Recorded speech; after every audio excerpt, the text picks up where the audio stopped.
was hectic, but it was fun. It was fun because obviously not post-COVID necessarily, but post-COVID school closures, it was exciting to have the children. But then to introduce a blended learning approach to them was for me a bit more natural because that is how they've been learning at home. Like already I felt like as a class teacher using Google Classroom, in a way I was already working in a way where children had a wide range of choice.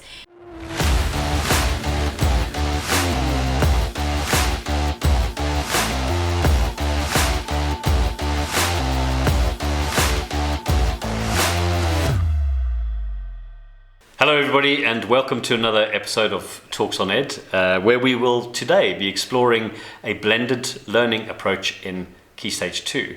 And by way of making schools pandemic proof, the idea of blended learning and continuous provision further up the school is obviously an exciting model. We welcome today Janet Phillips into our studio.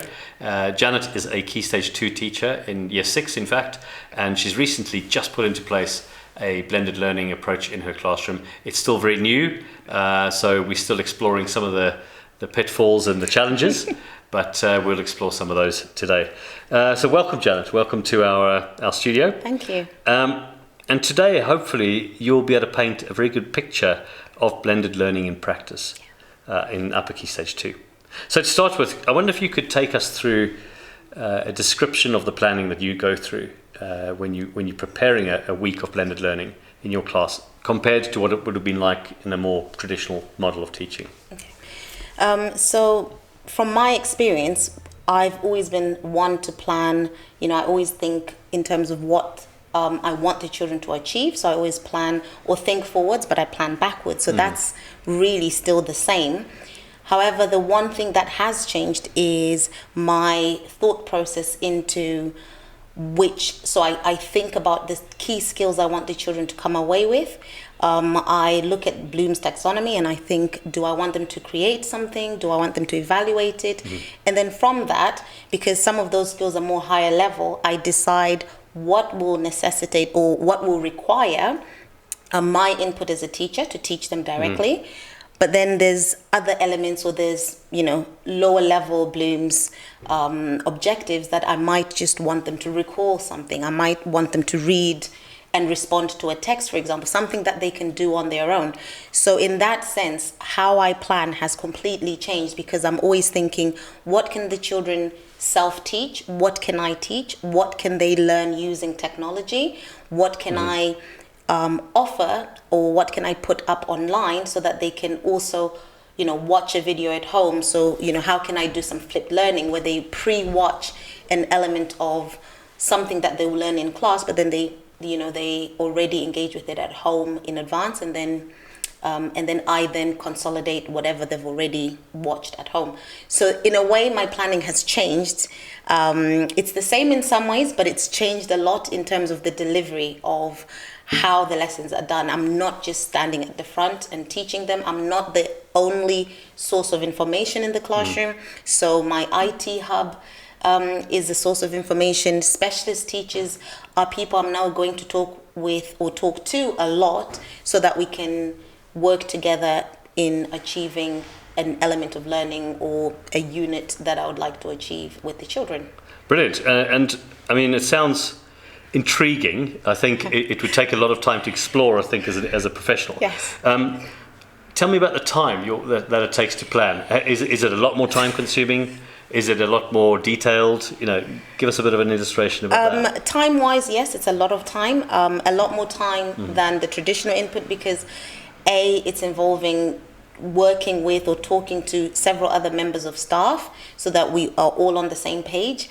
And it's also in terms of finding the resources, deciding what material I want what materials I want to flip, what materials I want to save for myself to deliver as a teacher, and what materials I want the children to engage with themselves. So I'm spending quite a lot of time in the library, choosing books that the children can then research independently in our research hub.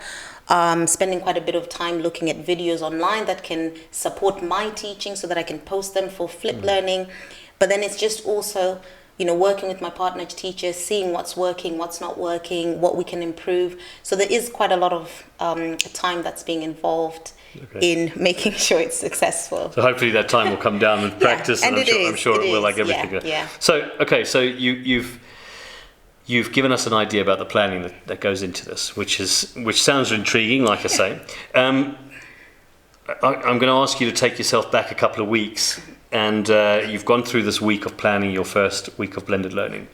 Tell us about your first few days. They must have been crazy. What was it like? Well, I survived on coffee. No, but it was hectic, but it was fun. It was fun because obviously not post-COVID necessarily, but post-COVID school closures, it was exciting to have the children.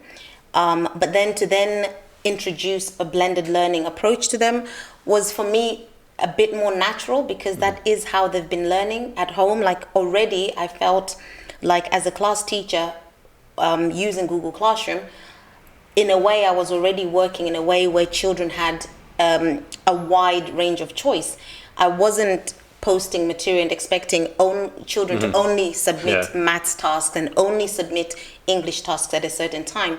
I was getting spelling tasks, maths tasks, tasks from whatever subject at different times. So in a way, then bringing the children in and starting with blended learning continued that provision, the provision to allow them to have choice in terms of what they start with. I'll just tell you very quickly in terms of, how blended learning operates on a day-to-day in my class. And I often start the day with a brief, I brief the children, this is what we're going to do today. I might have 8 objectives that cover the various subjects in my class. And then the children then will start off where they want. They might start off with a maths objective, or they might start off with an English one, a topic. But then it's small groups working in a very close and way with each other, supporting each other, using technology. But then I'm there facilitating that whole process. So in a way, I feel like sometimes I'm a Google Classroom teacher in person. Yeah. But it's been amazing watching how children have responded to it.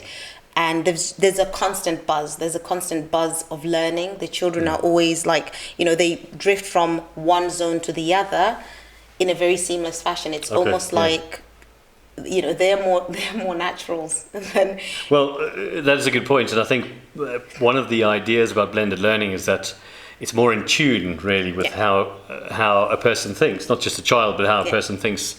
I think it's becoming a more and more old-fashioned idea that we sit children down for an hour and teach them maths, because there will be a percentage of that class who maybe aren't thinking in that way at that time. So I suppose the element of choice would be important. Would that be fair to say? Or? Yes, it's critical. Choice is critical to allow for blended learning, in my opinion, to work. There has to be choice. The children need to be able to choose what they start with, what mode of, how they're going to learn it. Will they come to me as a teacher? Will they say, Mrs. Phillips, can I go and research this topic online? Will they? And sometimes they will say to me, can we go speak to the IT teacher, and if they're free then I'll send them.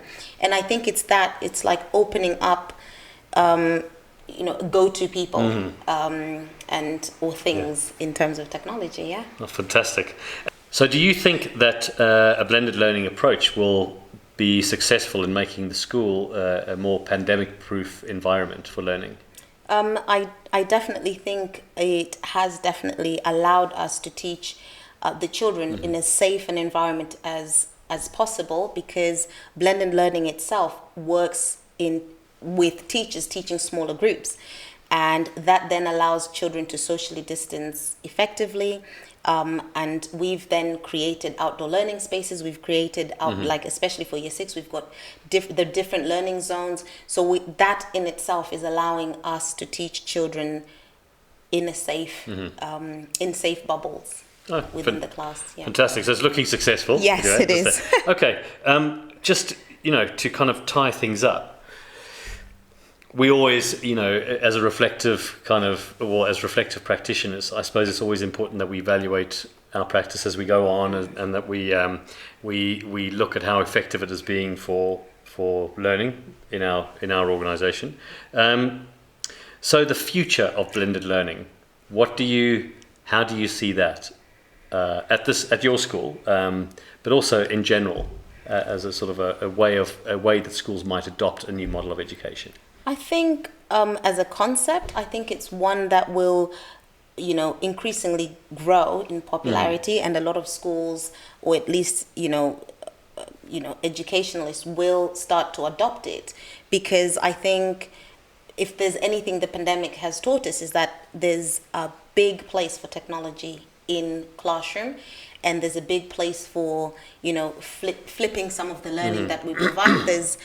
And so I feel that the future looks bright. Like there's definitely going to be like a merge of the two, and not just going to be, but especially for our school and especially for our children, I don't see us going back completely to, or at all going back to what it was like teaching them before COVID. I definitely think we need to start taking this blended approach and running with it. So. Thank you very much, Janet. Thank you, everybody, for watching. We do hope you enjoyed this episode of Talks on Ed. Join us again next time as we explore more elements of a post-pandemic education era. And if you've liked this episode, please like and share. Thank you.